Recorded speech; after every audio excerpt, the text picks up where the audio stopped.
الحمد للہ رب العالمین الصلاۃ والسلام علی سید الانبیاء والمرسلین اما بعد فاعوذ باللہ من الشیطان الرجیم بسم اللہ الرحمن الرحیم۔ تمام تعریفیں اس پاک پروردگار کی جو خالق و مالک ہے، اور بہت درود و سلام اس ذات پر جو تمام جہانوں کے لیے رحمت بن کر آئی۔ اللہم صلی علی محمد وعلی آلہ وصحبہ محمد صلی اللہ تعالی علیہ وآلہ وسلم۔ ناظرین، آر ایس اسٹوڈیو کے اس پلیٹ فارم سے آپ ایک خوبصورت پروگرام ملاحظہ فرما رہے ہیں، اور آج ہم لوگ جس ہستی کے تذکرے کے لیے یہ پروگرام کر رہے ہیں وہ اہل دکن جس کے اوپر ناز کرتا ہے، جس کے اندر فاروقی خون اور نسبتاً صابری نسبت ہے، جس کی میری مراد شیخ الاسلام عارف باللہ حضرت العلامہ مولانا حضرت شاہ انوار اللہ فاروقی چشتی صابری رحمۃ اللہ تعالیٰ علیہ بانی جامعہ نظامیہ، اور آج اس عنوان پر گفتگو کے لیے ہم نے جس ہستی کو مدعو کیا ہے، عالم جلیل حضرت العلامہ مولانا محمد عارف الدین نقشبندی کامل جامعہ نظامیہ، آج اس عنوان پہ گفتگو کے لیے ہمارے پروگرام میں مدعو کیے گئے ہیں۔ میں حضرت کا اپنے اس پروگرام میں استقبال کرتا ہوں۔ السلام علیکم ورحمۃ اللہ وبرکاتہ۔ وعلیکم السلام ورحمۃ اللہ وبرکاتہ۔ حضرت، آپ کی بارگاہ میں پہلا سوال حضرت بانی جامعہ نظامیہ حضرت شاہ انوار اللہ فاروقی رحمۃ اللہ تعالیٰ علیہ کے متعلق یہ ہے کہ آپ یہ ارشاد فرمائیں کہ حضرت شیخ الاسلام حضرت بانی جامعہ رحمۃ اللہ تعالیٰ علیہ کا خاندانی پس منظر کیا ہے، اور آپ کی ولادت کب ہوئی؟ الحمد للہ رب العالمین والعاقبۃ للمتقین والصلاة والسلام علی سید الانبیاء والمرسلین، اما بعد۔ بسم اللہ الرحمن الرحیم۔ حضرت شیخ الاسلام امام انوار اللہ فاروقی قاب بہادر فضیلت جنگ رحمۃ اللہ تعالی علیہ یہ بڑی مایہ ناز ہستی گزری ہیں، اور جیسا کہ ابھی صلاح الدین صاحب آپ نے تمہیدی کلمات میں ارشاد فرمایا کہ آپ کے اندر فاروق کی خون ہے، یقیناً حضرت امام انوار اللہ فاروقی رحمۃ اللہ تعالی علیہ حضرت خلیفہ ثانی عمر فاروق رضی اللہ تعالی عنہ کی اولاد میں سے ہیں، اور حضرت عمر فاروق رضی اللہ تعالی عنہ کی اولاد میں جو مشہور ہیں حضرت عبداللہ بن عمر، جن سے کئی احادیث مروی ہیں، حضور اکرم صلی اللہ علیہ وسلم کی سنت پر بڑے عامل رہے ہیں۔ حضرت عمر فاروق کی اولاد میں حضرت عبداللہ بن عمر رضی اللہ تعالی عنہ کی اولاد میں سے حضرت امام انوار اللہ فاروقی رحمۃ اللہ تعالی علیہ ہیں۔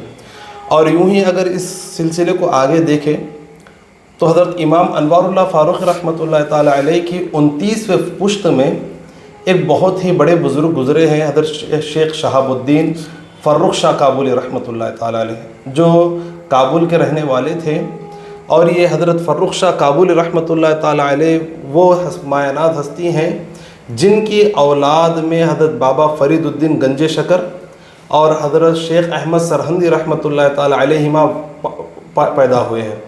انہی کی اولاد میں سے حضرت امام انوار اللہ فاروقی رحمۃ اللہ تعالی علیہ ہیں۔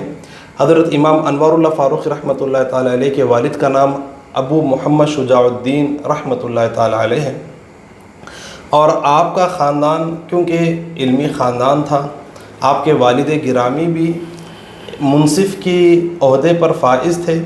نرمل جو ایک مشہور شہر ہے آج بھی، اس شہر میں آپ بحیثیت صدر منصف آپ نے خدمات انجام دی۔ آپ کے دادا بھی جو ہے نا خادی الخدا تھے، اور آپ کے دادا کے دادا آپ کے دادا کے دادا بھی خادی الخدا رہے ہیں، اور پھر ان کے دادا بھی خادی رہے ہیں، جو اورنگزیب عالمگیر رحمۃ اللہ تعالی علیہ کے فرمان سے جس کو خادی منتخب کیا گیا تھا۔ بہرحال یہ آپ کا کچھ خاندانی پس منظر ہے، جس میں معلوم ہو رہا ہے کہ بڑے بڑے بزرگان دین آپ کے آب و اجداد میں گزرے ہیں۔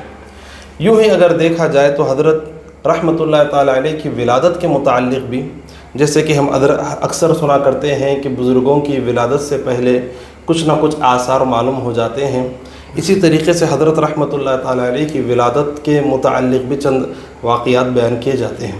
یوں تو حضرت کی ولادت جس تاریخ کو ہوئی 4 ربیع الثانی 1264 ہجری کو آپ کی ولادت ہوئی، لیکن آپ کی ولادت سے قبل کا ایک واقعہ بھی بڑا مشہور ہے کہ آپ کی والدہ گرامی کہتی ہیں کہ جب شادی ہوئی ایک عرصہ گزر گیا اور اس کے ایک عرصے تک مجھ کو اولاد نہ ہوئی، تو میں نے ہمارے علاقے میں ناندیڑ میں، جو آج بھی وہاں ناندیڑ چوک کے چورستے پر وہاں پر ایک بزرگ کی مزار ہے، حضرت یتیم شاہ رحمۃ اللہ تعالیٰ علیہ، تو فرماتی ہیں کہ میں نے حضرت یتیم شاہ رحمۃ اللہ تعالیٰ علیہ کے پاس کچھ تحفے تحائف اور کچھ پھل تو بطور تحفہ ان کے پاس، بطور ہدیہ ان کے پاس بھیجے، اور حضرت سے یہ بات معلوم کروائی کہ حضرت کہیں میری قسمت میں اولاد ہے کہ بھی نہیں۔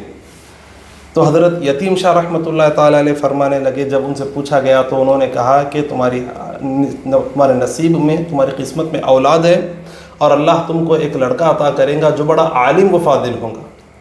اس کے بعد آپ فرماتی ہیں جب مجھ کو یہ خوشخبری ملی، اس کے چند دن بعد میں نے عالم رویا میں خواب میں نے حضور اکرم صلی اللہ علیہ وسلم کو دیکھا کہ آپ صلی اللہ علیہ وسلم قرآن مجید کی تلاوت فرما رہے ہیں۔ فرماتے ہیں کہ اس کے بعد میں امید سے ہوئی اور مجھ کو پھر حضرت انوار اللہ فاروق رحمۃ اللہ تعالیٰ علیہ کی ولادت ہوئی۔ تو بہرحال یہ حضرت کی ولادت اور آپ کا کچھ خاندانی پس منظر ہے۔ آپ کی گفتگو کے دوران ایک الفاظ سننے کو ملے کہ یہ تھوڑے القابات حضرت کے ہیں، جی، جیسے فضیلت جنگ اور خان بہادر، یہ القابات آپ کو کہاں سے حاصل ہوئے، کس کی طرف سے ملے؟ جی ہاں، یہ خان بہادر اور فضیلت جنگ یہ اس وقت کے خطابات ہیں جو حکومت کی جانب سے عوام یا پھر اپنے ملازمین کو دیے جاتے تھے ان کی عمدہ خدمات پر۔ خان بہادر یہ ایک خطاب تھا جو کسی سرکاری ملازم کو اس کی عمدہ خدمات پر نوازا جاتا تھا، اور اسی طریقے سے فضیلت جنگ یہ بھی ایک بہت بڑا خطاب تھا جو کسی آدمی کو اس کی علمی و روحانی خدمات پر اس کو دیا جاتا تھا۔ تو حضرت کو خان بہادر اور فضیلت جنگ یہ خطاب آپ کی خدمات پر دیے گئے ہیں، اور اس وقت اگر ہم دیکھیں تو ان خطابات کے مماثل جو خطابات ہیں وہ اس وقت پدم شری، یہ جتنے پدما ایوارڈ سے پدما بھوشن وغیرہ، یہ اس وقت کے وہ خطابات ان کے مماثل ہوا کرتے تھے۔ تو یہ بڑے بڑے خطابات آپ کو حکومت کی جانب سے دیے گئے ہیں۔ جزاک اللہ۔ حضرت اب اگلے سوال کی طرف بڑھتے ہیں۔ حضرت شیخ الاسلام رحمۃ اللہ تعالیٰ علیہ کا بچپن کیسا رہا اور تعلیمی دور کیسا رہا، اور کن کن اساتذہ کے زیر سایہ آپ رہے ہیں؟ اچھا، ماشاء اللہ۔ جی حضرت، یقیناً حضرت شیخ الاسلام رحمۃ اللہ تعالیٰ علیہ نے جو علمی خدمات انجام دیں اور آپ کا جو علم وغیرہ رہا، اس کو دیکھ کر یہ خیال ضرور پیدا ہوتا ہے کہ آپ نے تعلیم حاصل کی کیسے کی۔ تو حضرت رحمۃ اللہ تعالیٰ علیہ کی تعلیم کے متعلق یہ بات ہے کہ کچھ بنیادی تعلیم تو آپ کے والد گرامی کے پاس ہی حاصل کیے، جس طریقے سے نادرہ پڑھنا، تجوید کے کچھ بنیادی قواعد سیکھنا، یہ تو اپنے والد گرامی سے حاصل فرمائی۔ لیکن جس وقت آپ کی عمر 7 سال کی ہوئی تو آپ کے والد گرامی نے ایک نابینا حافظ صاحب کو سپرد آپ کو فرما دیا، اور فرمایا کہ وہ نابینا حافظ صاحب بچوں کو حفظ کروایا کرتے تھے، تو ان کے سپرد کیا گیا۔ تو 7 سال کی عمر میں آپ نے حفظ کا آغاز کیا، اور 11 سال کی عمر میں آپ مکمل حافظ قرآن ہو گئے، 4 سال کا، صرف 4 سال کے عرصے میں۔ پھر اس کے ساتھ ہی ساتھ جب حفظ قرآن سے فارغ ہوئے تو والد گرامی کے پاس حاضر، اور پھر کچھ بنیادی علوم آپ کے والد گرامی نے آپ کو تدریس تعلیم کی، کچھ آپ کے والد گرامی نے آپ کو سکھائے۔ اس کے بعد پھر جب حیدرآباد میں حضرت عبد الحلیم فرنگی محلی رحمۃ اللہ تعالیٰ علیہ اور آپ کے فرزند حضرت عبد الحی فرنگی محلی رحمۃ اللہ تعالیٰ علیہ حیدرآباد تشریف لائے، تو آپ کے والد گرامی نے ان بڑے معتبر علماء سے علم دین سیکھنے کے لیے آپ رحمۃ اللہ تعالیٰ علیہ کو ان کے پاس بھیج دیا۔ اب حضرت رحمۃ اللہ تعالیٰ علیہ روزانہ ان بزرگوں کے پاس جاتے، اور ان کے پاس آپ نے فقہ اور معقولات کی بڑی تعلیم حاصل کی۔ اور آپ دیکھتے ہیں محترم صلاح الدین صاحب کہ حضرت کی کتابوں میں فقہ اور معقول عقلیات کا بڑا دخل ہوتا ہے. اکثر آپ عقلی طور پر عقلی دلائل سے لوگوں کو مطمئن کر دیتے ہیں. تو یہ حضرت عبد الحلیم فرنگی اور عبد الحی فرنگی رحمۃ اللہ تعالیٰ علیہ کی تدریس، ان کی تعلیم ہی کا اثر ہے. اس کے بعد آپ فن تفسیر حضرت شیخ عبداللہ یمنی رحمۃ اللہ تعالیٰ علیہ سے آپ نے فن تفسیر سیکھا، اور ساتھ ہی ساتھ سند حدیث بھی آپ نے انہی حضرت شیخ عبداللہ یمنی رحمۃ اللہ تعالیٰ علیہ سے آپ نے حاصل فرمائی. اس کے علاوہ دیگر اساتذہ سے بھی آپ نے کئی علوم حاصل فرمائے ہیں.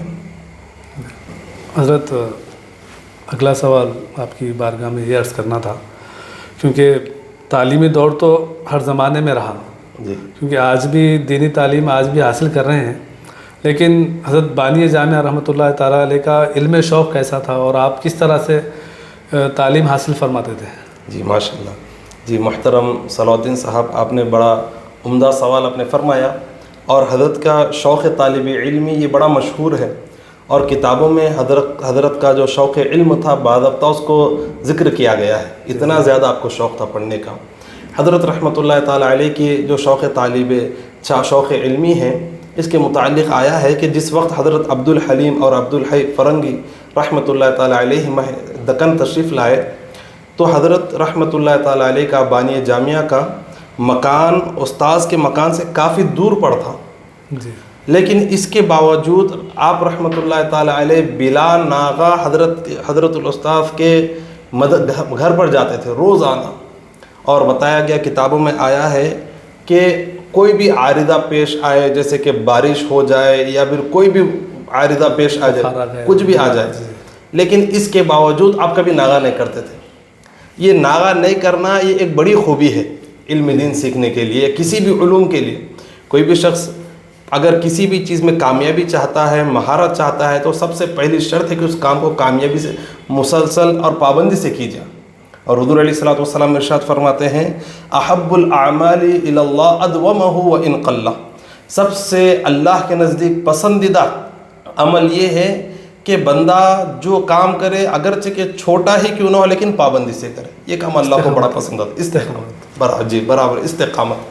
تو استقامت کی بڑی برکت ہے. تو حضرت استقامت کے ساتھ پابندی سے روزانہ جاتے تھے، اور اس پر کمال یہ کہ جانے میں کبھی وقت سے دیر بھی تاخیر بھی نہیں ہوتی تھی، بلکہ وقت پر ہی حضرت حاضر ہوتے تھے. حضرت وقت پر حاضری دیتے تھے، بلا ناغہ جاتے اور وقت پر حاضر ہوتے. اور ساتھ ہی ساتھ حضرت کے ساتھ جو بزرگ تھے، آپ کے ہمدرس تھے مولانا وحید الزماں رحمۃ اللہ تعالیٰ علیہ. تو حضرت کے متعلق بھی آیا ہے کہ مولوی وحید الزماں صاحب کبھی بس اوقات ہوتا کسی وجہ سے مدرسے کو نہ آتے. اب آپ ہیں سفر کر کے استاذ کے پاس گئے، وہاں جانے کے بعد معلوم ہوا کہ آپ کے ہمدرس آپ کے ساتھ پڑھنے والے صاحب نے تشریف نہیں لائے. تو آپ یہ کام کرتے کہ استاذ کے گھر سے دوبارہ اپنے ساتھی کے پاس جاتے، ان کو پکڑ کر لے کر آتے استاذ کے پاس، اس کے بعد سبق لیا کرتے تھے. اب یہاں پر دیکھیے طالبی دور میں دوست کا خیال پورا رکھا جا رہا ہے. جی دوست کا بھی خیال رکھا جا رہا ہے. اور بس اوقات ہوتا یوں ہے کہ اگر ایک دوست نہ آئے تو معلوم ہو رہا ہے کہ ان کا ارادہ نہیں ہے یا کوئی بھی وجہ ہے. اب جب دوسرا دوست جاتا ہے تو عام طور پر دوستوں میں بات ہوتی ہے کہ بھائی ارے آپ بھی بیٹھ جاؤ، کل سبق لے لیں گے، میں بھی نہیں آ رہا ہوں، آپ بھی نہیں، طبیعت اس طریقے سے ہے.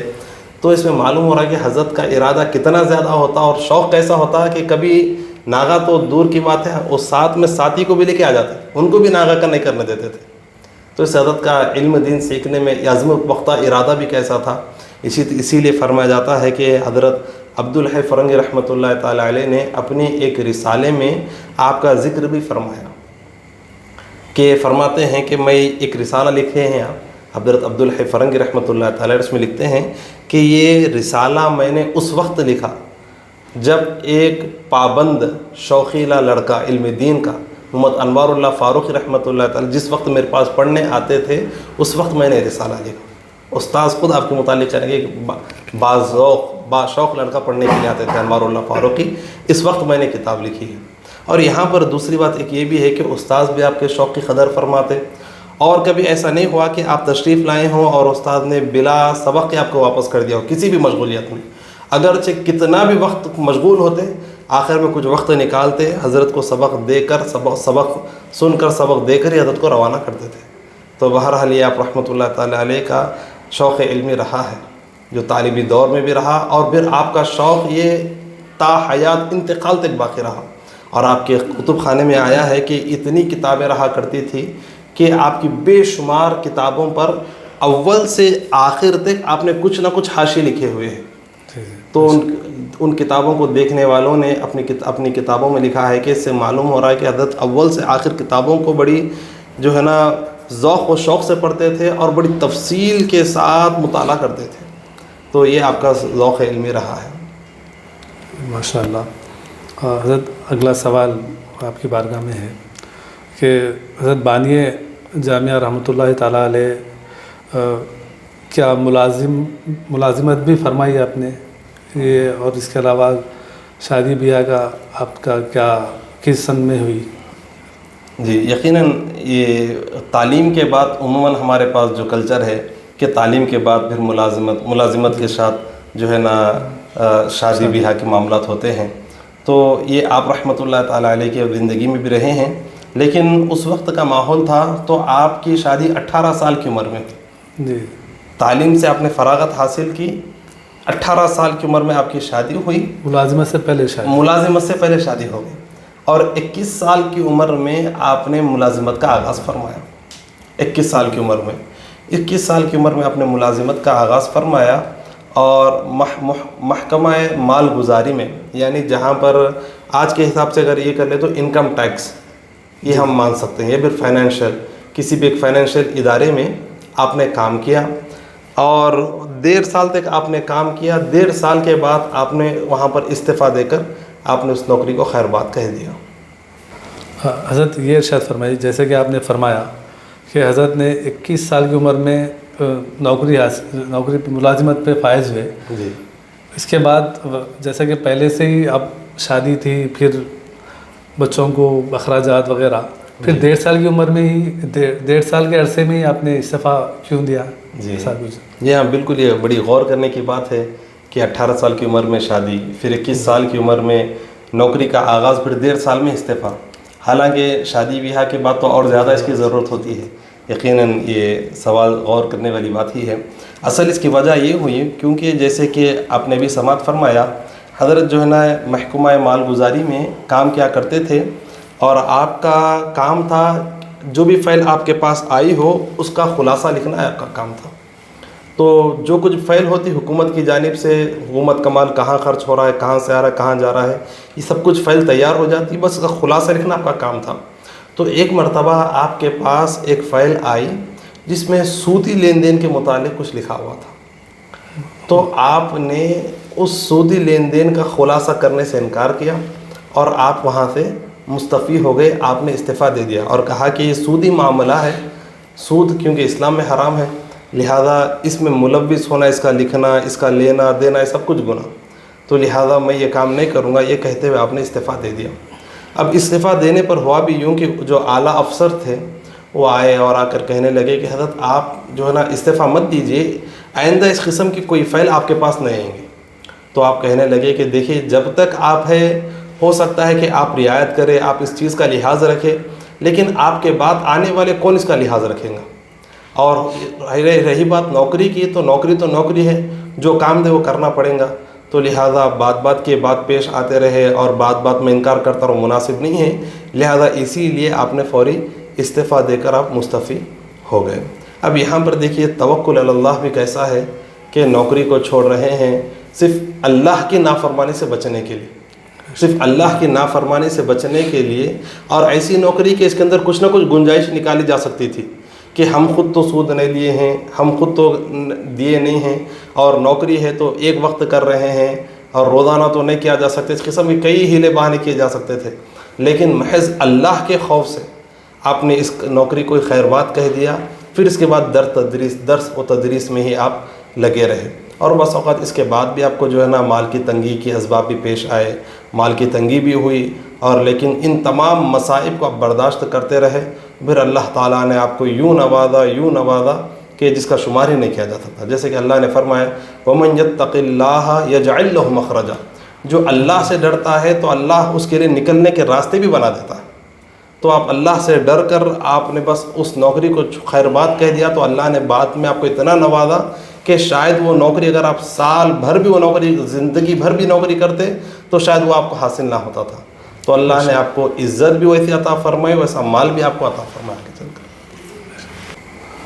ان صاحب ایک اہم سوال جس بنیاد پہ آج کا ہمارا عنوان ہے یعنی جامعہ نظامیہ, جی ماشاء اللہ, اس کا قیام کب ہوا, اس پہ کچھ تفصیلی گفتگو فرمائیں. جی حضرت بانی جامعہ نظامیہ رحمۃ اللہ تعالی علیہ نے جامعہ نظامیہ کا قیام 19 ذوالحجہ 1292 ہجری میں آپ نے اس کا قیام فرمایا.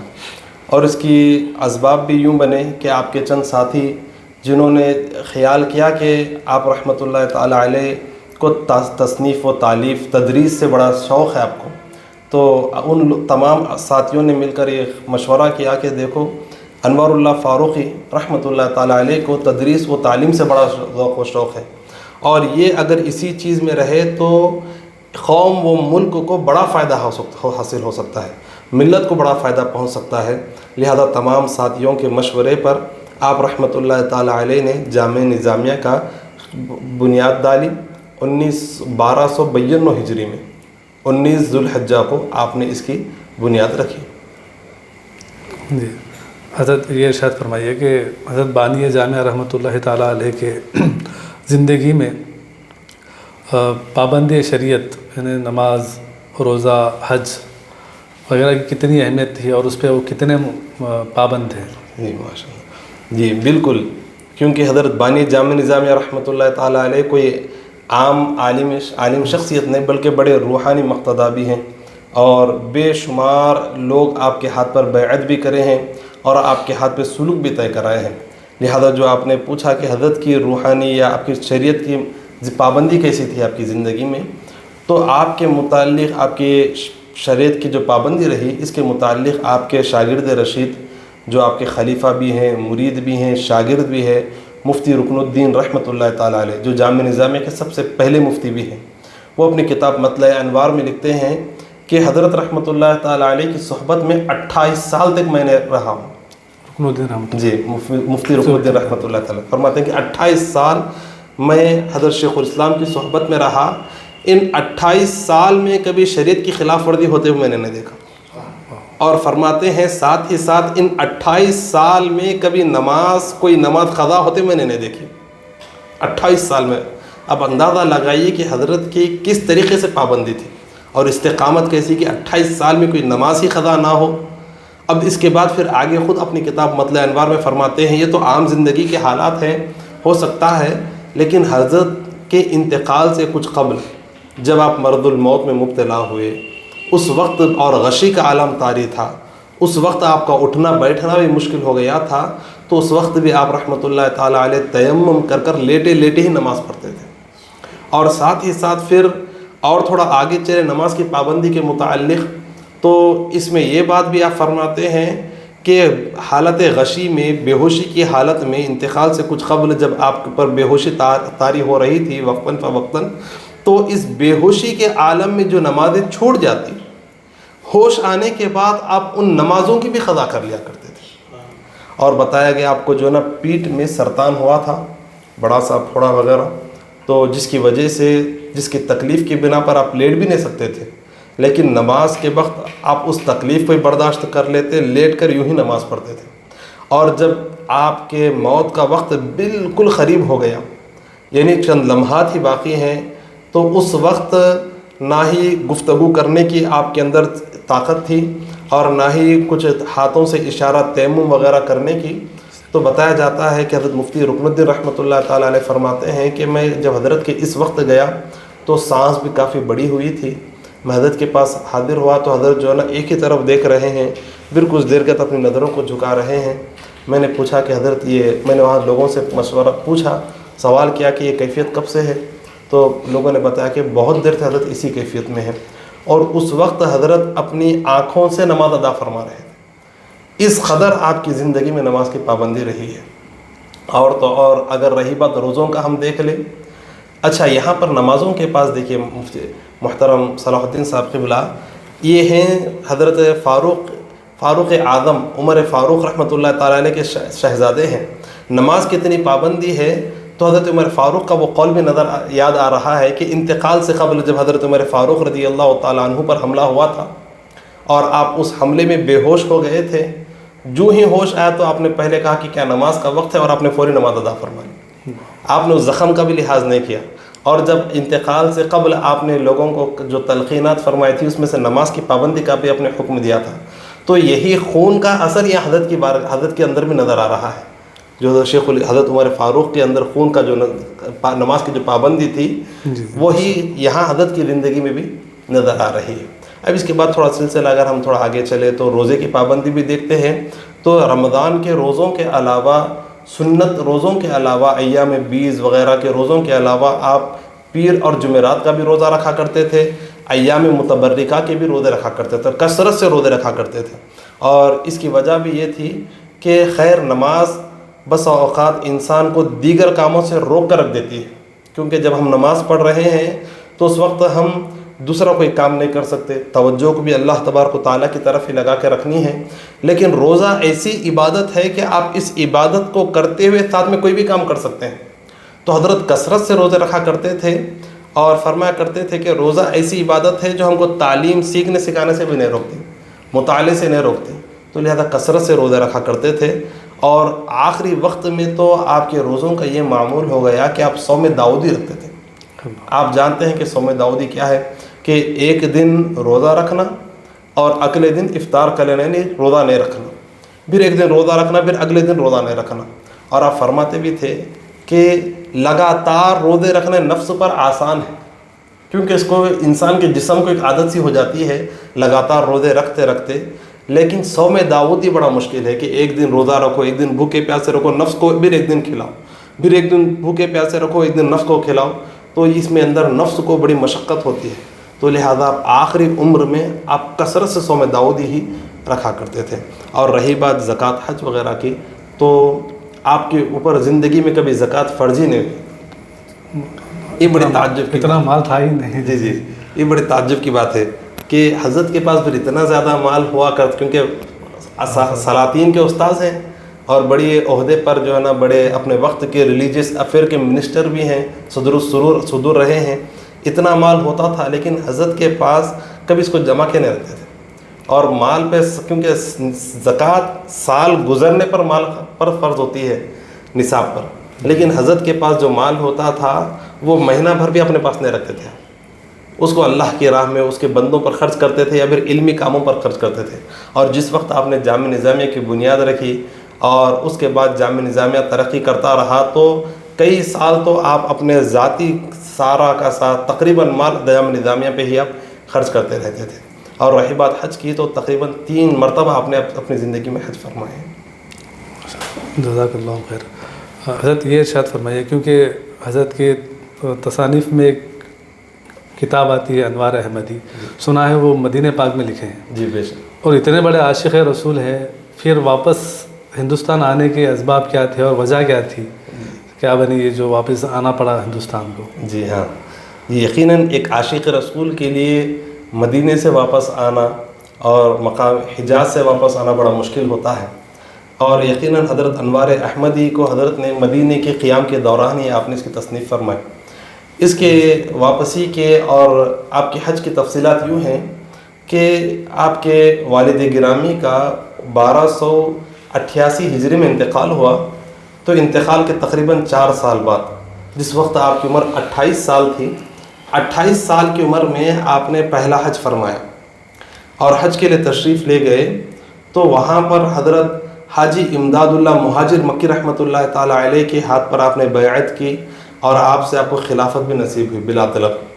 پھر آپ نے اس وقت ارادہ فرمایا کہ میں ہر 5 سال میں ایک مرتبہ یہاں پر آؤں گا حج بیت اللہ کے لیے.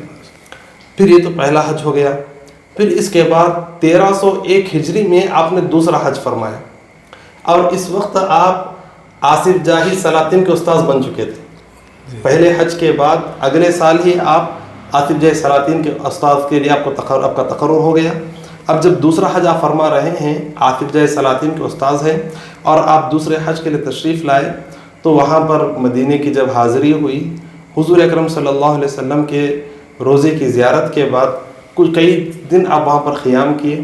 جب آپ کا قافلہ واپس ہو رہا تھا تو آپ وہ قافلے کے پاس موجود نہیں تھے. آپ مدینہ شریف میں حضرت سیدنا اسماعیل علیہ السلام کا جو قبہ ہے اس قبے کے پاس وہاں پر معتکف اعتکاف کر کے بیٹھے ہوئے تھے.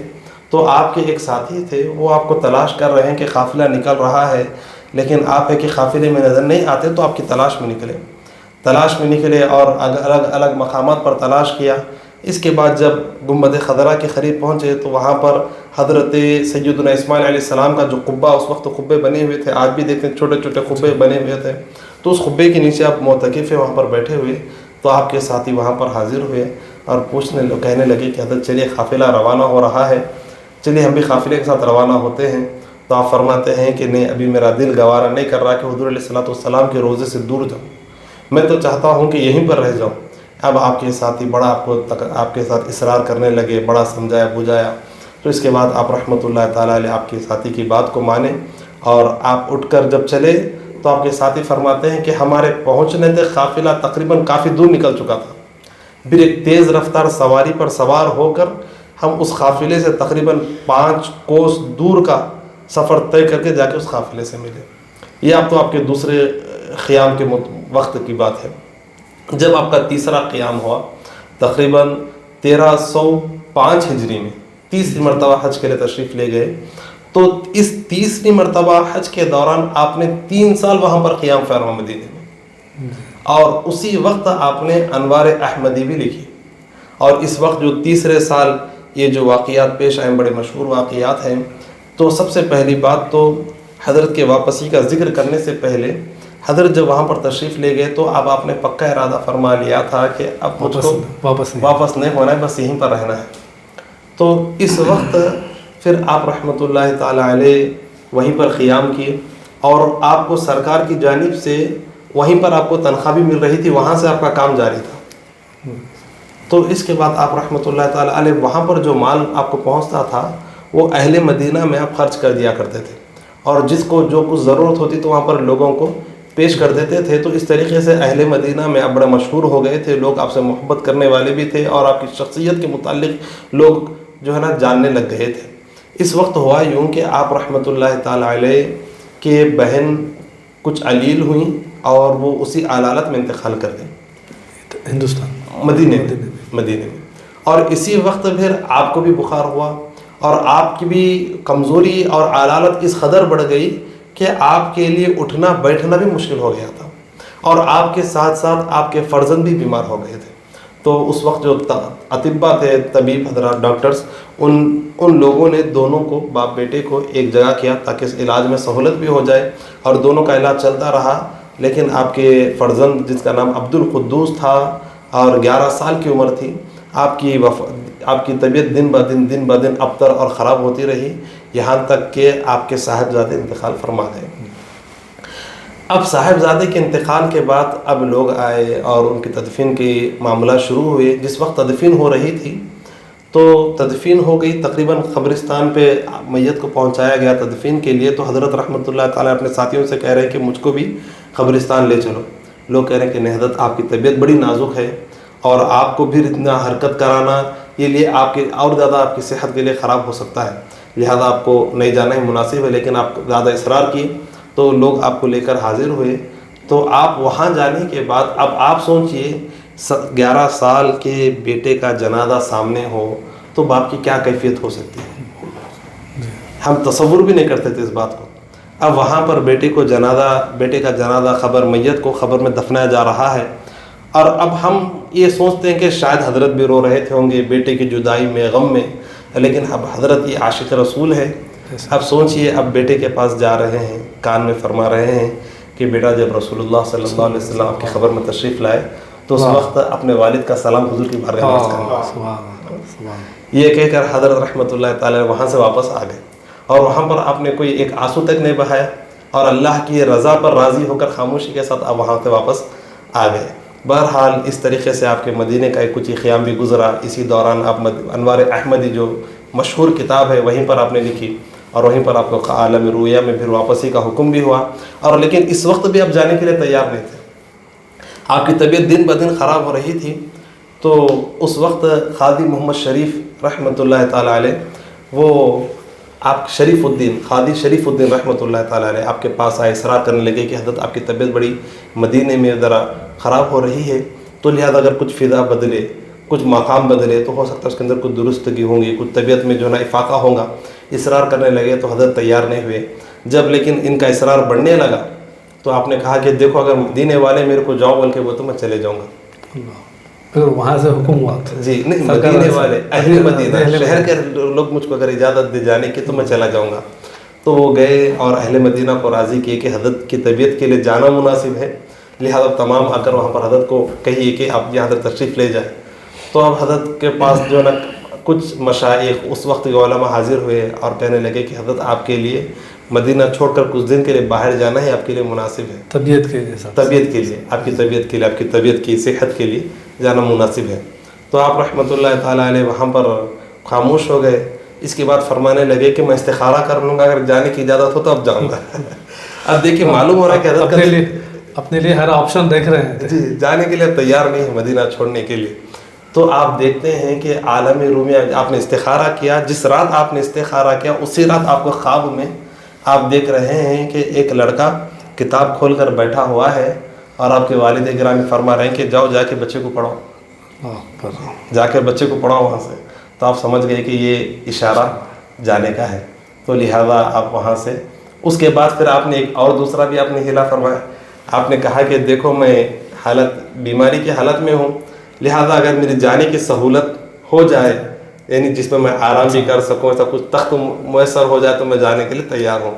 تو اس وقت جو قاضی صاحب تھے تمام ہیلوں کو پورا کرتے ہوئے حضرت کو لے کر وہاں سے ہندوستان کو تشریف لے آئے۔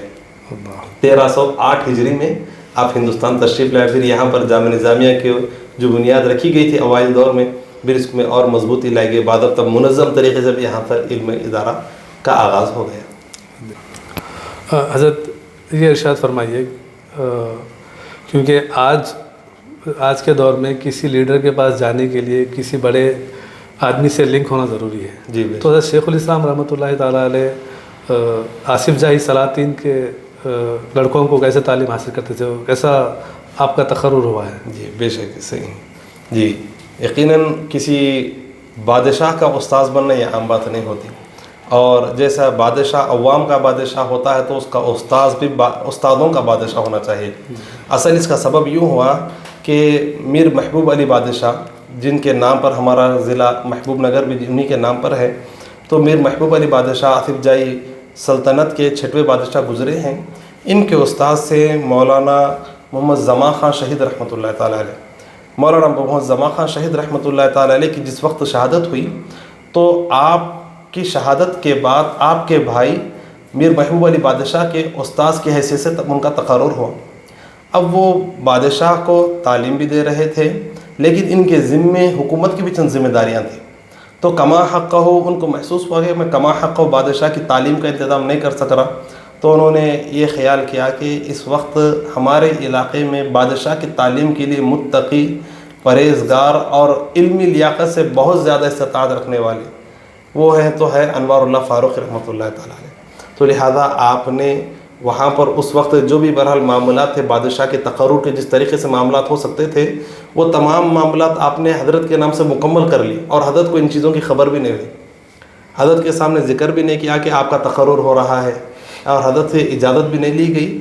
بس اعتبار کرتے ہوئے کہ حضرت میں جب پیش کروں گا تو حضرت قبول کر لیں گے، اس خیال سے حضرت انوار اللہ فاروقی رحمۃ اللہ تعالیٰ علیہ کا تقرر کیا گیا، تمام مراسلہ بھی تیار ہو گیا، اور اس کے بعد مراسلہ حضرت کے پاس لا کر مولانا محمد زمان خان شہید رحمۃ اللہ تعالیٰ کے جو بھائی تھے وہ لے کر حضرت کے پاس آ کر حاضر ہو گئے، اور کہا کہ آپ کو اس بادشاہ کے استاذ کی حیثیت پر تقرر ہو رہا ہے۔ تو آپ کہنے لگے کہ مجھ کو تو اطلاع بھی نہیں ہے کہ میرا تقرر ہو گیا، اور میں ادھر خدمت خلق میں مشغول ہوں، میں یہاں پر لوگوں کی خدمت میں مشغول ہوں، بادشاہ کی خدمت سے زیادہ مناسب میں سمجھتا ہوں کہ مخلوق کی خدمت ہے، تو لہذا میں اس کو لینا جو ہے نا پسند نہیں کروں گا، میں اس کو گوارا نہیں کروں گا کہ مخلوق کی خدمت کو چھوڑ دو، یہ میں گوارا نہیں کروں گا۔ تو وہ حضرت فرمانے لگے کہ میں نے اعتبار کیا، میں نے یہ خیال کرا کہ شاید آپ جو ہے نا اس کو قبول کر لیں گے، اس لیے پوری کارروائی کر کر میں آپ کے پاس حاضر ہو گیا ہوں۔ اب تو آپ کا نام بھی وہاں پر بحیثیت بادشاہ کے استاد کا تقرر ہو چکا ہے آپ کا، اب آپ انکار کر رہے ہیں۔ تو بہت سارا آپ کو سمجھایا گیا، تو آپ نے فرمایا کہ میں استخارہ کروں گا، استخارہ میں اگر مجھ کو اشارہ مل جائے جانے کا تو میں پھر آنے کے لیے تیار ہوں۔ تو حضرت نے استخارہ فرمایا۔ استخارہ فرماتے ہی آپ رحمۃ اللہ تعالیٰ علیہ کو خواب ہوا، خواب میں آپ دیکھ رہے ہیں کہ چند کاغذات کو پکڑے بادشاہ کے دربار میں آپ جا رہے ہیں، تو آپ سمجھ گئے کہ یہ اشارہ ہے بادشاہ کے پاس جانے کا، تو لہٰذا وہاں سے تیار ہو گئے اور بادشاہ کی بحیثیت استاذ آپ بادشاہ کے پاس جا کر تعلیم و تدریس کا اپنے سلسلہ کا آغاز فرمایا۔ اس وقت آپ رحمۃ اللہ تعالیٰ علیہ کی عمر تقریباً 31 سال تھی۔ 31 سال میں بادشاہ کے استاذ مقرر ہوئے، اور یہ سلسلہ پھر میر محبوب علی بادشاہ کو بھی آپ نے تعلیم دی۔ اس کے بعد پھر ان کے صاحبزادے میر عثمان علی بادشاہ جو بڑے نامور بادشاہ گزرے ہیں، ان کو بھی آپ نے تعلیم دی۔ پھر ان کے دو صاحبزادگان ہیں، اعظم جاہ اور معظم جاہ، ان کو بھی آپ نے تعلیم دی۔ الغرض تقریباً پیڑھی در پیڑھی 4 بادشاہوں کو آپ 4 بادشاہوں کے آپ استاذ رہے، اور 4 بادشاہوں کو آپ نے اپنی تعلیم سے نوازا۔ جزاک اللہ حضرت۔ حضرت یہ ارشاد فرمائیے کہ حضرت بانی جامعہ رحمۃ اللہ تعالیٰ علیہ، ایسے تو سب جانتے ہیں کہ آپ کا سلسلہ طریقت چشتی صابری ہے، پر آپ کے پیر و مرشد ان کا کچھ تعارف اور کہاں سے آپ کی ملاقات ہوئی، اس پہ کچھ گفتگو فرمائیں۔ جی بے شک۔ جی یقیناً حضرت بانی جامع نظامیہ رحمۃ اللہ تعالیٰ جس طریقے سے ایک علمی شخصیت ہے تو روحانی شخصیت کے بھی مالک ہیں، اور آپ نے جو بیعت فرمائی، سب سے پہلے تو آپ نے سلوک اپنے والد گرامی کے ہاتھ پہ ہی آپ نے سلوک طے کیے، اور آپ اپنے والد گرامی کے ہاتھ پر ہی آپ نے بیعت فرمائی تھی، اور اپنے والد گرامی سے تمام سلسلوں میں آپ کو خلافت بھی حاصل تھی۔ جی اس کے بعد جب آپ نے پہلا سفر حج فرمایا تھا تقریباً 1294 میں، تو اس سفر حج میں آپ رحمۃ اللہ تعالیٰ علیہ حضرت امداد اللہ مہاجر مکی رحمۃ اللہ تعالیٰ علیہ کی بارگاہ میں بھی حاضر ہوئے۔ حضرت امداد اللہ مہاجر مکی رحمۃ اللہ تعالیٰ علیہ مکی معظمہ میں رہتے تھے، وہاں پر حاضر ہوئے اور حضرت کو دیکھا، تو وہاں پر حضرت کے ہاتھ پر بھی آپ نے بیعت فرمائی، اور حضرت کے ہاتھ پہ بھی آپ نے سلوک طے کیے، اور چشتیہ سلسلے میں خاص طور پر حضرت امداد اللہ مہاجر مکی رحمۃ اللہ تعالیٰ علیہ کے ہاتھ پر آپ نے بیعت فرمائی۔ جو والد گرامی سے بیعت فرمائی تھی وہ تو تمام سلسلوں میں ہوئی تھی، لیکن خاص اور نقش بندی قادری سلسلہ تھا، اور یہاں پر جو بیعت فرمائی خاص کر چشتیہ سلسلے میں اپنے بیعت فرمائی، اور بلا طلب ہی آپ کے پیر و مرشد حضرت امداد اللہ مہاجر مکی رحمۃ اللہ تعالیٰ علیہ نے آپ کو خلافت سے بھی نوازا تھا۔ امداد اللہ مہاجر مکی رحمۃ اللہ تعالیٰ علیہ یہ بڑے ہی روحانی بزرگ گزرے ہیں، اور اپنے وقت کے بڑے بڑے علماء نے ان کے ہاتھ پر بیعت کیے۔ اب سوچیں حضرت امام انوار اللہ فاروق رحمۃ اللہ تعالیٰ علیہ جیسی شخصیت جس کے ہاتھ پر بیعت کر رہی ہو، اس بزرگ کا عالم کیا ہوگا۔ اور بتایا جاتا ہے کہ حضرت کے جیسے یعنی اتنے بڑے علم رکھنے والے، اتنے پائے کے عالم، تقریباً ایسے 800 بڑے بڑے علماء حضرت امداد اللہ مہاجر مکی رحمۃ اللہ تعالیٰ علیہ کے مریدین میں شامل تھے، اور چشتیہ سلسلے کے تقریباً بزرگان دین اس وقت کے ہندوستان میں جو گزرے ہیں تقریباً تمام نے حضرت امداد اللہ مہاجر مکی رحمۃ اللہ تعالیٰ علیہ کے ہاتھ پر بیعت کیے ہوئے ہیں، اور حضرت کے متعلق تو کتابوں میں آیا ہے۔ یعنی دیکھیے کیسی بزرگ شخصیت ہے، کتنی بڑی ان کی روحانی ان کا مقام ہے۔ حضرت کے متعلق آیا ہے کہ آپ کی شخصیت جامع الکمالات تھی، گویا کہ تمام چاہے علمی کمال ہو، روحانی کمال ہو، تمام آپ کے اندر نظر آتے تھے، لیکن حضرت کے قد و خال کے بارے میں آیا ہے کہ شاید 11-12 سال کے بچے کا لباس بھی آپ کو شاید تنگ ہوتا تھا، اتنے دبلے پتلے، اور خد بھی اتنا آپ کا پست تھا۔ جی لیکن اتنے بڑے بڑے علماء آپ کے سامنے جو ہے نا اپنی جبینوں کو جھکا رہے ہیں، آپ کے ہاتھ پر بیعت کر رہے ہیں، تو اس سے معلوم ہو رہا ہے کہ کیسی وہ شخصیت گزری ہے۔ تو بہرحال حضرت امداد اللہ مہاجر مکی رحمۃ اللہ تعالیٰ علیہ کے ہاتھ پر چشتیہ سلسلے میں آپ نے بیعت فرمائی۔ حضرت ارشاد فرمائیے، کیونکہ ایک کامل شیخ اپنے مریدوں کو بھی کامل بناتا ہے، جی بے شک۔ تو آپ سے یہ عرض کرنا تھا کہ حضرت شیخ الاسلام اپنے مریدوں کو یہ سلوک کے منازل کیسے طے فرماتے تھے؟ جی یقیناً حضرت جیسے آپ نے فرمایا کہ کامل شیخ کے ہاتھ پہ جو بیعت کرتا ہے وہ بھی کامل بنتا ہے، اپنے مریدوں کو کامل بناتا ہے، تو حضرت رحمۃ اللہ تعالیٰ علیہ کا معمول تھا کہ جب کوئی شخص آپ کے پاس مرید ہونے کے لیے آتا تو عموماً آپ کا تو طریقہ تھا کہ آپ سلسلہ عالیہ قادریہ میں بیعت کراتے، لیکن اس کے علاوہ اگر کوئی شخص کسی خاص سلسلے میں آپ سے مرید ہونا چاہتا تو آپ اس خاص سلسلے میں اس کو بیعت کراتے تھے، کیونکہ جامع الصلاۃ سے بزرگ ہیں، 4 طریقوں میں سے کسی بھی طریقہ سلسلے میں آپ بیعت کرا سکتے ہیں، تو لہذا مرید کی طلب کے حساب سے آپ اس کو بیعت بھی کراتے تھے۔ اور بس اوقات تو آپ اس بات کے بھی انکار کر دیتے کہ کہتے تھے کہ بھائی میں تو اس قابل نہیں ہوں کہ آپ میرے مرید ہو، آپ کسی اور بزرگ کے جا کر مرید ہو جائیے، یہ بھی آپ فرمایا کرتے تھے۔ اپنی جانب سے خواہش نہیں کرتے تھے کہ مرید بنائے، لیکن جب کوئی اصرار کرتا تو آپ اس کو مرید بھی اپنے مریدوں میں اس کو شامل کر لیا کرتے تھے، اور جس چیز میں وہ مرید جس سلسلے میں بیعت کرنا چاہتا اس سلسلے میں بیعت بھی کرا دیتے، اور ساتھ ہی ساتھ اس کو ذکر کو تلقین بھی، اس سلسلے کے جو اذکار ہوتے وہ بھی تلقین فرمایا کرتے تھے۔ اور حضرت کی خاصہ یہ تھا کہ اس آنے والے مرید، اس طالب کی مصروفیات، اس کی استطاعت، اس کے خیال و فکر کے مطابق اس کو تلقین کرتے تھے۔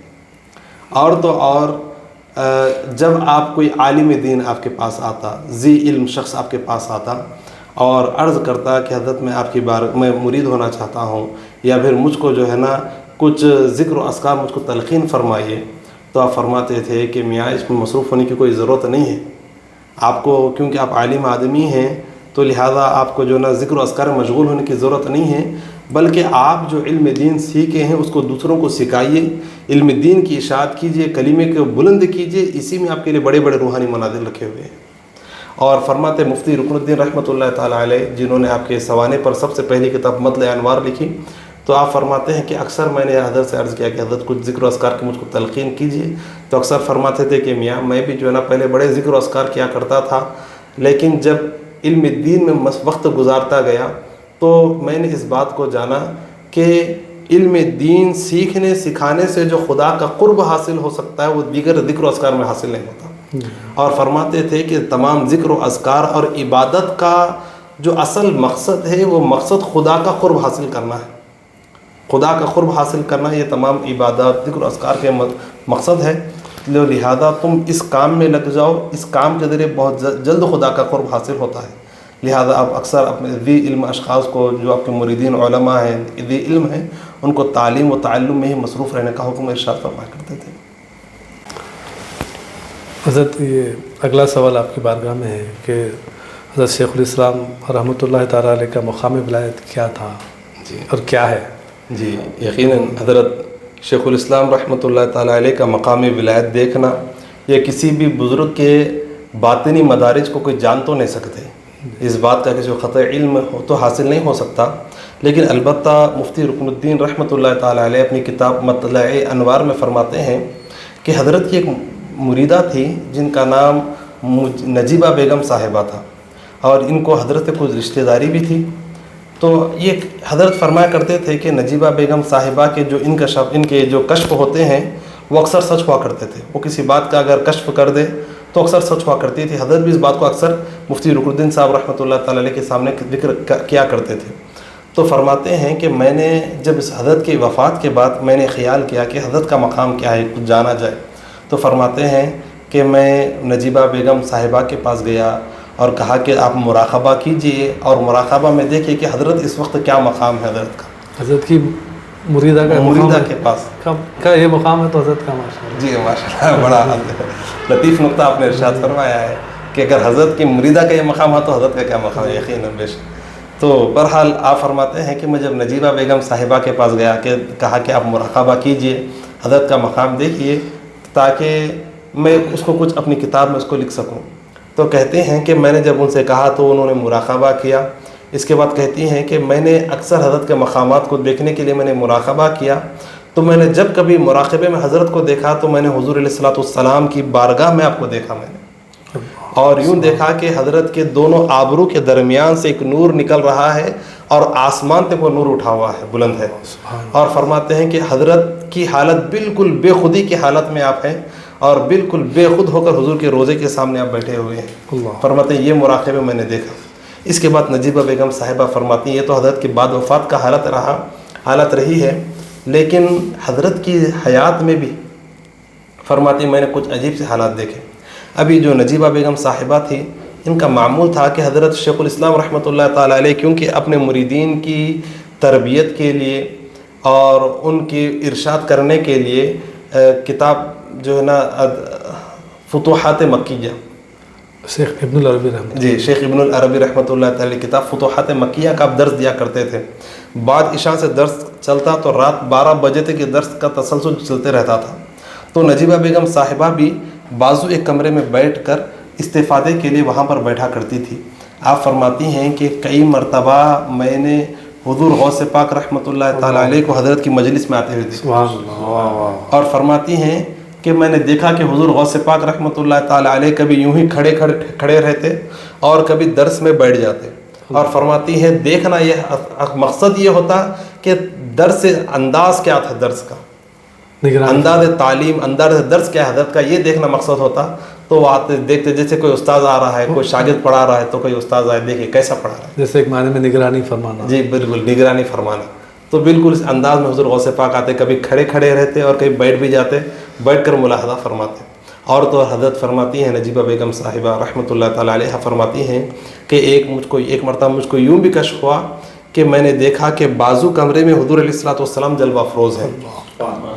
یہاں پر درس چل رہا ہے، بازو کمرے میں درس حضور صلی اللہ علیہ وسلم موجود ہے اور یہاں پر حضرت رحمۃ اللہ تعالیٰ نے درس جاری رکھے ہوئے ہیں، یہاں پر درس دے رہے ہیں. اور ایک مرتبہ فرماتی ہیں یہ دیکھیں بڑا لطیف واقعہ ہے، اس میں غور و فکر کرنے کے پتہ نہیں، اب جو واقعہ میں آپ کے سامنے ذکر کر رہا ہوں پتہ نہیں اس کے انکشافات کب ہوں گے، کس کے سامنے راز کھلیں گے. تو بہرحال ایک مرتبہ فرماتی ہیں کہ حضرت جو ہے نا کتاب فتوحات مکیہ کا درس دے رہے تھے. تو کیونکہ فتوحات مکیہ بڑی گنجلک کتاب ہے، آسانی کے ساتھ حل ہونے والی نہیں ہے. تو فرماتی ہیں کہ حضرت کتاب کا درس دے رہے تھے تو ایک مقام اس کتاب کا حل ہو نہیں سکا. حضرت آگے جا رہے ہیں، سمجھا رہے ہیں، مقام حل نہیں ہوگا تو پھر پیچھے آ گئے، پھر پیچھے سمجھاتے آ رہے ہوئے مریدوں کو کچھ آگے بڑھ رہے ہیں لیکن وہ مقام حل نہیں ہو رہا تو پھر دوبارہ واپس آ رہے ہیں. اور فرماتی ہیں کہ یہاں حضرت اس کشمکش میں ہے کہ مقام کوئی چیز حل نہیں ہو رہی، اور میں دیکھتی ہوں کہ یہاں سے لے کر حتیم کعبہ تک ایک راستہ، صاف راستہ بنا ہوا ہے، اور وہاں حتیم کعبہ کے پاس حضور علیہ الصلوۃ والسلام ہے اور حضور وہاں درس دے رہے ہیں. اس کے بعد حضور فرما رہے حاضرین سے کہ تم ایک منٹ کچھ دیر کے لیے تم رک جاؤ، میرا بچہ جو ہے نا کسی مضمون کے حل کرنے میں پھنسا ہوا ہے. اس کے بعد حضور صلی اللہ علیہ وسلم وہاں سے توجہ فرمائے، جو ہی حضور کی توجہ ہونا تھا یہاں سے درس حل ہو گیا. ماشاء اللہ. سبحان اللہ. واہ واہ. اب یہاں پر دیکھیے، یہاں پر یہ بات تو معلوم ہو رہی ہے، دو باتیں میں آپ کے سامنے ذکر کروں گا. پہلی بات تو یہاں پر کہ اس سے معلوم ہو رہا ہے کہ حضرت شیخ الاسلام رحمۃ اللہ تعالیٰ علیہ حضور غوث پاک کے پاس بھی مقبول ہے تو حضور علیہ الصلوۃ والسلام کی بارگاہ میں مقبول ہے. اب ان کے منہج پر چلا جائے، ان کے طریقے پر، ان کے تعلیمات پر چلا جائے تو پھر ہم بھی گارنٹی دے سکتے ہیں کہ ہم بھی انشاءاللہ حضور علیہ الصلوۃ والسلام کے جس راستے پر حضور راضی ہیں ہم بھی اس پر گامزن ہیں. یہ ہم ذکر کر سکتے ہیں. اب ہم کو دیکھنے کی ضرورت نہیں کون سا حق ہے کون سا باطل ہے، اب بس ہم حضور حضرت کا طریقہ دیکھ لیں، شیخ الاسلام کو اس طریقے پر چل لیے تو بس ہمارے لیے کافی ہے. اب یہاں پر انعام یافتہ بندوں میں کے راستے پہ چلنا ہے. سبحان اللہ سبحان اللہ. بے شک انعام یافتہ بندے ہیں، ان کے راستے پر چلا جائے تو ہمارے لیے بھی کامیابی ہے. یہاں پر ایک دوسری بات یہ بھی ہے، نجیبہ بیگم صاحبہ دیکھ رہی ہیں کہ حضور حتیم کعبہ میں، دیکھنا تو یہ چاہیے تھا کہ حضور اپنے روزے میں ہیں، جی جی، لیکن حضور کو اپنے روزے میں نہیں دیکھ رہی بلکہ حضور کو حتیم کعبہ میں دیکھ رہی ہیں. اور حضور کے اطراف میں جو ہے نا حاضرین ہیں جو حضور کے بارگاہ میں بیٹھ کر درس حاصل کر رہے ہیں، حضور ان کو درس دے رہے ہیں. تو یہاں پر ہمارے استاذ مولانا مفتی سید ضیاء الدین نقشبندی حفظہ اللہ نے اس کو ایک مرتبہ اپنے سبق کے دوران آپ نے اس بات کو ذکر کی تو احقر کو شرف حاصل ہوا. تو میں نے عرض کی کہ حضرت حضور علیہ الصلوۃ والسلام اگر درس دے رہے تو کون سی کتاب کا؟ واہ. کیونکہ اب کوئی کتاب ہے تو قرآن شریف ہی ہے، تو کون سی کتاب کا درس دے رہے ہیں؟ اور اگر حضور درس دے رہے ہیں تو حاضرین کون ہے سننے والے؟ تو میں نے کہا تو حضرت نے فرمایا بڑے دلچسپ انداز میں اور بڑے ہی جیسے کوئی چیز معلوم نہ ہو سکی ہو اس انداز میں کچھ افسوس کرتے ہوئے اور تعجب کرتے ہوئے کہ یہ راز ابھی تک کسی کو کھلا، پتہ نہیں کب کھلیں گا، کس کے اوپر کھلیں گا کہ حضور کیا پڑھا رہے تھے، حاضرین کون تھے. تو بہرحال یہ اس سے معلوم ہو رہا ہے کہ حضور علیہ الصلوۃ والسلام اور کئی لوگ ایسے بھی جو آج بھی حضور علیہ الصلوۃ والسلام کی بارگاہ میں علم سیکھ رہے ہیں، حضور ان کو درس بھی دے رہے ہیں اور حضور درس دے رہے ہیں تو غور کرنے کی بات ہے کون سی کتاب تھی, سیکھنے والے کون تھے, کون لوگ ہوتے ہیں جو اس مقامات کو پہنچے ہوئے ہوتے ہیں. اللہ تبارک و تعالی ہم کو بھی ان بزرگوں کا صدقہ عطا فرمائے.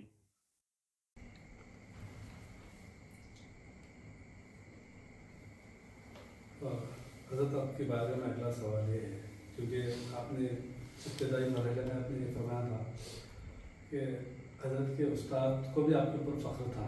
حضرت نے آپ کا خود اپنی رسالے میں ذکر فرمایا تھا. تو اسی طرح میں آپ سے یہ عرض کرنا چاہ رہا تھا کہ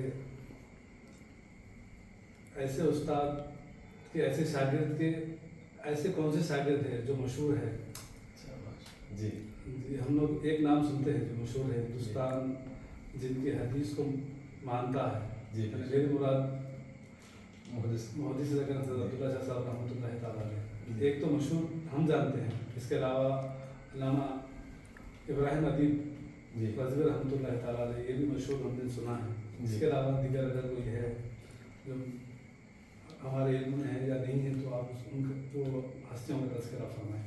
جی یقیناً حضرت شیخ الاسلام رحمۃ اللہ تعالیٰ علیہ ایسے شخصیت اور ایسے استاد گزرے ہیں کہ ہر کوئی شخص آپ کی شاگردی میں شامل ہونا ہی چاہے گا. تو یقیناً حضرت محدث رحمۃ اللہ تعالیٰ علیہ نے بھی آپ سے کسب فیض فرمایا, آپ سے استفادہ فرمایا.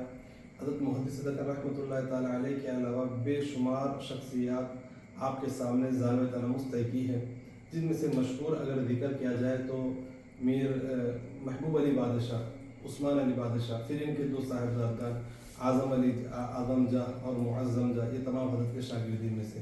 اس کے علاوہ جامعہ نظامیہ کے اول مفتی رکن الدین رحمۃ اللہ تعالیٰ علیہ, اور پھر ان کے علاوہ بے شمار اپنے اپنے وقت کے کئی بے شمار علماء جن کی بڑی ایک فہرست ہے, جیسے تاریخ جامعہ نظامیہ کتاب, اس کے اندر ایک بڑی فہرست ہے. اس کے علاوہ مطلع الانوار میں تقریباً 35 سے 36 نامور لوگوں کا اس میں حضرت کے شاگرد میں ذکر کیا گیا ہے.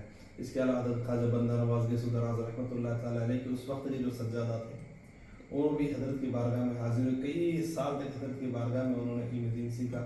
اس کے علاوہ بڑی بڑی بارگاہوں کے کئی سجادہ حضرت کی بارگاہ میں آتے رہے اور علم دین سیکھتے رہے. بے شمار آپ کے شاگرد میں بے شمار ہیں جو بڑے بڑے پائے کے بزرگ, اپنے وقت کے بڑے بڑے پائے کے بزرگ گزرے ہیں.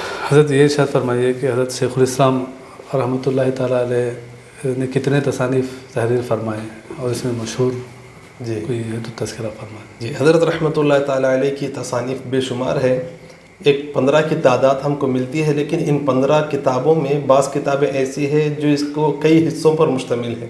جیسے کہ مقاصد الاسلام کو لے لیجئے, جی وہ تقریباً 11 حصے 11 جلدیں ہم اس کو بول سکتے ہیں, پھر 11 حصوں میں وہ تقسیم ہو کر ہے. اسی طریقے سے افادۃ الافہام یہ تقریباً 2 حصوں میں, حقیقت الفقہ یہ تقریباً 2 حصوں میں ہے. اور حضرت کی کتابوں میں سے مشہور کتاب جو قبول عام جس کو حاصل ہے وہ انوار احمدی ہے, جس کو حضرت نے قیام مدینہ کے وقت میں آپ نے لکھا تھا, اور وہیں آپ نے اس کتاب کی تالیف فرمائی. اس کے علاوہ حقیقت فقہ, اس کے علاوہ افادۃ الافہام, یہ بھی آپ رحمۃ اللہ تعالیٰ علیہ کی بڑی مشہور کتاب ہے جو قادیانیوں کے رد میں آپ نے لکھی تھی. اور یہ کتاب آج بھی بعض ممالک میں اس کتاب کو قادیانیوں کے متعلق اس کو حوالہ مانا جاتا ہے. بعض حکومتوں کی جانب سے اس کو بطور حوالہ استعمال کیا جاتا ہے, اور بعض کوٹ ایسے بھی ہیں بعض ممالک میں کہ جب کسی قادیانیوں کا مسئلہ ہو تو اس کتاب کو مستند مان کر اس کا حوالہ اگر دیا جائے تو وہاں پر قانون ہی بدل جاتا ہے. تو حضرت یہ کتاب پر تو بڑی مشہور کتاب ہے. لیکن ان چند کتابوں میں آپ نے بے شمار آپ نے عنوانات, بے شمار مضامین کو آپ نے قلم بند فرمایا ہے. گویا کہ یوں سمجھ لیجیے شیخ الاسلام کی کتابیں ایسی ہے کہ گویا کہ جو ہے نا کسی چھوٹے سے پیالے کے اندر پورے سمندر کو سمو دیا گیا ہو, کسی کوزے کے اندر کسی پورے سارے کے سمندر کو سمو دیا گیا ہو. گویا کہ آپ رحمۃ اللہ تعالی کتابیں یوں اس کو مانا جا سکتا ہے. ناظرین اب چلتے ہیں اپنے پروگرام کے اختتام کی طرف, اور علامہ صاحب سے آج کے اس پروگرام کا آخری سوال. حضرت ارشاد فرمائیے, کیونکہ ہمارے ہاں یہ خاص رواج ہے یا ہمارے زندگی کا حصہ ہے, کیونکہ جہاں ہم لوگ ہمارے بڑوں کی ولادت کا جہاں تاریخ کو ہم لوگ رقم کرتے ہیں وہیں وفات کو بھی رقم کرتے ہیں، وفات کی تاریخ کو بھی. تو میں آپ سے یہ عرض کر رہا ہوں کہ حضرت شیخ الاسلام رحمۃ اللہ تعالیٰ علیہ کی وفات کون سی تاریخ اور کس سن میں ہوئی؟ جی، حضرت کی وفات کے متعلق کچھ تفصیلات یوں ہیں کہ حضرت رحمۃ اللہ تعالیٰ علیہ میر عثمان علی بادشاہ رحمہ اللہ کے ساتھ سرکاری سفر پر تھے اور الگ الگ علاقوں سے سفر کرتے ہوئے اور وہاں پر جو نا معائنہ کرتے ہوئے ورنگل کو پہنچے ہوئے تھے. ورنگل کے سفر کے دوران اور وہاں پر قیام کے دوران ربیع الاول کا مہینہ تھا اور 12 ربیع الاول کا وقت قریب تھا. تو آپ نے اجازت چاہی اور اجازت لے کر آپ حیدرآباد کے لیے تشریف لائے، کیونکہ آپ کا معمول تھا کہ آپ کہیں پر بھی ہو کسی بھی حال میں کوشش کرتے کہ 12 ربیع الاول کو حیدرآباد مکہ مسجد میں ہونے والے جلسے میں آپ شرکت کریں. وہاں کے جو محافل ہوتے اس میں شرکت کریں، آپ کا کوشش ہوا کرتی تھی. لہذا آپ نے اجازت طلب کی، اجازت لے کر آپ حیدرآباد تشریف لائے.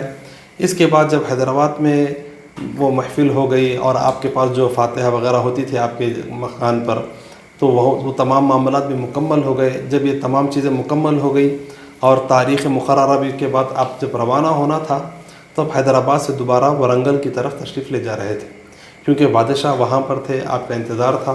جب آپ تشریف لے جا رہے تھے تو آپ کی ٹرین کا جو دروازہ تھا وہ دروازہ لوہے کا بنا ہوا تھا یا سیلون کا برل کھلا ہوا تھا، اور جاتے ہوئے راستے میں تیز رفتار ٹرین گزر رہی ہے تو آپ کا دروازہ ایک لوہے کا جو تار تھا کرنٹ کا، اس کرنٹ کے تار سے آپ کا دروازہ لگا، جس کی وجہ سے آپ کے اس جو ڈبہ تھا آپ کا اس میں کرنٹ آ گیا اور حضرت کو یوں جھٹکا لگا، اس کی کہ کمر میں درد شروع ہو گیا اور وہ درد بڑھتا بڑھتا وہاں پر آپ کو پیٹھ میں ایک سرطان سا ایک پھوڑا جس کو ہم کہہ سکتے ہیں یہ آپ کی پیٹھ میں شروع ہو گیا تھا. اب بہرحال آپ ورنگل تشریف لے گئے، وہاں سے کمر میں درد کافی بڑھتا گیا تو اجازت لے کر آپ دوبارہ حیدرآباد تشریف لے آئے. میر عثمان علی بادشاہ ورنگل سے ممبئی کے لیے روانہ ہو گئے. اب حضرت رحمۃ اللہ تعالیٰ علیہ اپنے مکان پر تشریف لائے ہوئے ہیں اور درد کمر کا بڑھ رہا ہے اور اسی درد میں بھی آپ کام کر رہے ہیں، جو آپ کی ذمہ داریاں تھیں سرکاری وہ تمام انجام دے رہے ہیں. لیکن اس وقت پھر ہوا یوں کہ یہ مرض بڑھتا بڑھتا اس قدر بڑھ گیا کہ بڑا سا پھوڑا ہو گیا اور درد اس قدر بڑھ گیا کہ آپ کا تکلیف اس قدر بڑھ گئی کہ آپ کا بستر سے اٹھنا بھی مشکل ہو گیا تھا. اب آخر کار کچھ پیشکش ہوئی اور جو ہے نا سرکاری جو ڈاکٹرز تھے وہ تمام کے وہ آئے، آپ کا معائنہ کیا. پھر بادشاہ کو اطلاع دی گئی کہ اس طریقے کا معاملہ ہے، کیا کیا جائے. تو بادشاہ نے کہا کہ فلاں فلاں ڈاکٹرز کو بتاؤ، سرجنز کو، اگر وہ مشورہ دے سرجری کا تو پھر سرجری بھی کی جائے. اب حضرت رحمۃ اللہ تعالیٰ علیہ کا جو آپ اس سرجری سے راضی نہیں تھے، اس سرجری سے آپ راضی نہیں تھے. بہرحال بتایا گیا اور حکم بھی آ گیا کہ سرجری کرنا ضروری ہے، تو حکم بھی آ گیا کہ حضرت کو سرجری کی جائے. اب کیونکہ بادشاہ کی جانب سے حکم آ گیا تھا، انکار نہیں کر سکتے تھے، تو لہذا آپ خاموش رہے. کئی لوگ بھی کہنے لگے کہ حضرت آپ جیسے شخصیت کا جو ہے نا صحت مند ہونا یہ ملک کے لیے، قوم کے لیے، ملت کے لیے فائدہ مند ہے، لہذا ان کے لیے آپ علاج کروا لیجئے. بہرحال حضرت علاج کے لیے تیار ہو گئے. 30 جمادی الثانی 1336 ہجری یہ تاریخ کے دن آپ کا وقت علاج کا مقرر ہوا. آپ تقریباً علاج کیا گیا. ایک بڑا سا جو ہے نا آپ کے جسم میں ایک بڑی سی جو ہے نا کافی وہاں پر صاف صفائی کر تقریباً 1 سیر گوشت نکالا گیا جسم سے، 1 سیر گوشت. اس کے بعد پھر آپ رحمۃ اللہ تعالیٰ علیہ کچھ افاقہ ہوا تو آپ رحمۃ اللہ تعالیٰ آنکھ کھولے تو ڈاکٹرز آ کر پوچھے طبیعت کیسی ہے، سب کہہ کر ڈاکٹرز کہنے لگے کہ حضرت الحمدللہ اب آپ ٹھیک ہو گئے ہیں، اب بے فکر رہیے. تو آپ کہنے لگے کہ آپ ایک مرتبہ مغرب کے وقت آ کر میری کیفیت معلوم کیجئے، میری کیفیت معلوم کر کے جب بولیے کہ میں کیسا ہوں. اب یہ گویا کہ اشارہ تھا کہ اب میں ایسا ٹھیک ہو جاؤں گا کہ پھر کہیں بیمار ہونے والا نہیں ہوں. تو لہذا مغرب کے بعد ہی فوری بات ہے ادھر جمادی الثانی کا 1 تاریخ شروع ہو رہی ہے، ادھر حضرت رحمۃ اللہ تعالیٰ علیہ کی زبان پر کلمہ طیبہ جاری ہوا اور اسی حال میں آپ رحمۃ اللہ تعالیٰ انتقال فرما گئے. حضرت آپ نے جیسے فرمایا کہ 30 تاریخ کو وصال ہوا، تو جامعہ میں عرس کی تقریبات 29 کو ہی ہوتے ہیں، ایسا کوئی حکمت یا کوئی کیا ہے اس متعلق فرمائیں؟ جی اس میں حکمت بھی ہے اور اس کی ایک وجہ یہ بھی ہے کہ چاند کی جو تاریخ ہوتی ہے ہمیشہ 30 تاریخ نہیں ہوتی، بس اوقات 29 تو بس اوقات 30 تک پہنچی ہے تاریخ. تو لہٰذا اسی سلسلے میں برقرار رکھنے کے لیے کہ اس میں کوئی جو ہے نا آگے پیچھے کبھی تاریخ آگے پیچھے نہ ہو، اسی لیے 29 تاریخ کو یہ فاتحہ عدد کی جاتی ہے. اور آپ نے دیکھا ہے کہ بعد نماز عصر فاتحہ خوانی ہوتی ہے، قرآن خوانی، پھر فاتحہ خوانی ہوتی ہے، بعد مغرب جلسے کا جو ہے نا اہتمام ہوتا ہے، اور طلبہ میں انعامات کی تقسیمات ہوتی ہے، اور ساتھ ہی ساتھ جامعہ کی رپورٹ بھی پیش کی جاتی ہے، اور پھر آنے والی عوام کے لیے شیخ الاسلام کا پیغام کیا ہے، جامعہ کی جانب سے وقت کیا ضرورت ہے، اس کو مد نظر رکھتے ہوئے جو ہے نا کسی شیخ کا بیان ہوتا ہے اور لوگوں کے لیے جو ہے نا رشد و ہدایت کی باتیں کی جاتی ہیں. ناظرین، اسی کے ساتھ ہم لوگ اپنے پروگرام کے اختتام کی طرف بڑھتے ہیں. اور میں کیونکہ آج کا جو عنوان تھا یقیناً اس کو ڈیڑھ گھنٹے میں مکمل کرنا تو ناممکن تھا، لیکن ہم لوگ بحیثیت شاگرد یا جامعہ کے خادم کے طور پر یہ پروگرام کو کیے ہیں. اور میں حضرت کا بھی بہت بہت مشکور ہوں کہ مصروفیات کے باوجود بھی آپ نے اس چینل کے لیے اپنا وقت دیا ہے. میں آپ کا بہت بہت مشکور ہوں. علامہ عارف الدین نقشبندی صاحب قبلہ. السلام علیکم ورحمۃ اللہ وبرکاتہ. ناظرین، اسی کے ساتھ ایک اعلان آپ لوگ سماعت فرمائیے، کیونکہ RS اسٹوڈیو کے اس پلیٹ فارم پہ اگلے کچھ دنوں میں انشاءاللہ خواتین کے مسائل پہ گفتگو کے لیے عالمات، خواتین علماء یا عالمات اس پہ انشاءاللہ بہت جلد آپ کو نظر آئیں گے، اور اس میں خصوصی خواتین کے مسائل ہی رہیں گے. اب میں آپ سبھی حضرات سے گزارش کرتا ہوں کہ اس چینل کو سبسکرائب کریں. السلام علیکم ورحمۃ اللہ وبرکاتہ.